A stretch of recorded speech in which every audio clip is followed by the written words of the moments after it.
Previously, all staff notices were written on a board in the staff room, which meant each morning running up the stairs as quickly as you could and then trying to remember everything. Sometimes there's meetings in there as well, so if you'd forgotten something and wanted to go and check, you didn't always have the opportunity to do that. We decided that we wanted to get staff using the learning platform, and if you can use it for a real purpose, you're much more likely to use it for other things as well. And the one thing that everybody needed to look at every day was a staff notice board. So we abandoned the written staff notice board to get people into the habit of logging on. For a while we ran the old whiteboard parallel with the staff notice board on the learning platform, just so that people had a bit of time to get used to it. When we were told the learning platform was going to be introduced, a few of us were a little bit dubious. Some people thought that it would take longer to access the information, but that really isn't the case. Literally, you come in, 2 seconds you're on there, all the notices are there, and we've got a diary at the bottom.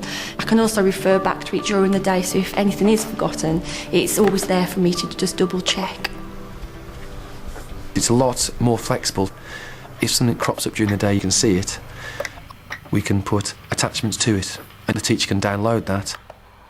It saves on paper and wasting time photocopying things.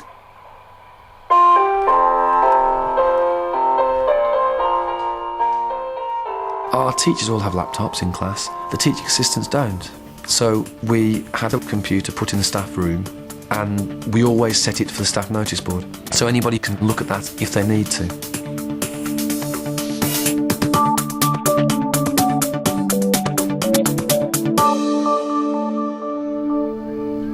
Our virtual staff room is a secure part of our learning platform where our teachers can store and share resources. Our school calendar is on there. They share information about courses that they've been on. They can report technical faults to our ICT technician.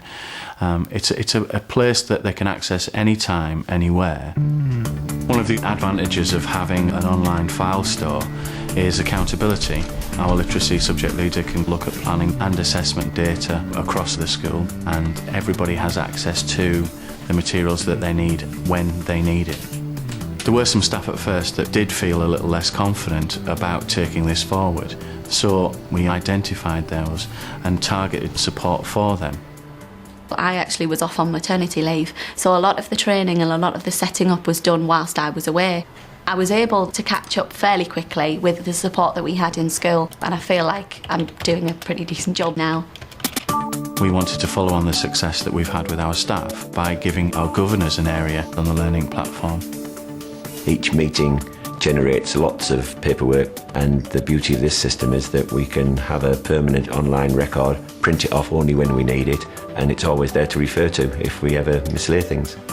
We all have busy lives outside of being governors, and the fact that you can access this information from your place of work or from your home anywhere is a big benefit. We've got access to the school site under our own secure password, so governors can see everything that's going on in the school, even though they don't have necessarily day-to-day contact. When governors are making decisions, the more information that they've got, the better. And this system allows them to have as much information as is possible to make very well informed and proper choices.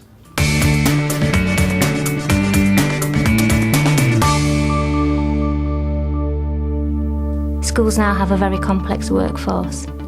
We wanted a virtual area to aid their professional development, so we decided to do that on the learning platform with specific sections for different groups within the staff.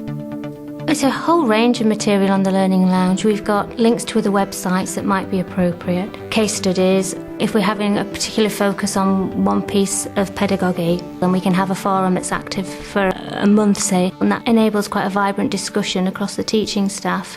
Another thing which you could do with the movies which you've made is you could upload them onto the learning platform. Over the last few months, we've had students leading teacher training, particularly in the area of e-learning. If you click on the clip you choose and press the play button near the black box, you'll be able to see the clip that you've chosen. I was in the Movie Maker session, and the reason I chose that one was because you can use the internet to find films, but they're often not quite what you need, and so it would be really useful to use images from school in films so that it makes it more relevant for students. The training's filmed, and there's a whole area for video clips of training that staff can access even if they weren't in the session. Remember, if you forget anything, you can always find it on the learning platform. It's all on our tube. We also use the learning platform to link with the wider community. Languages is a specialism for us, and it's not always so easy to get our primary colleagues to come into school. So the learning platform gives us an opportunity to support them. Teachers in primary schools don't have an extensive knowledge of the methodology behind language teaching, as they're not trained specialists. It's mainly a confidence issue. So the resources that we produce, we then locate on the platform for them to use. And there's a forum that they can access, either to ask us questions or to share problems between themselves. The main motivation is that primary children are receiving a good experience of language learning, so that when they come to secondary school, they're motivated and equipped with the skills that they need. So the learning platform allows us to open our doors virtually to partners. So it strengthened the links in school across the teaching staff and the student body, but also beyond that to the community that we serve.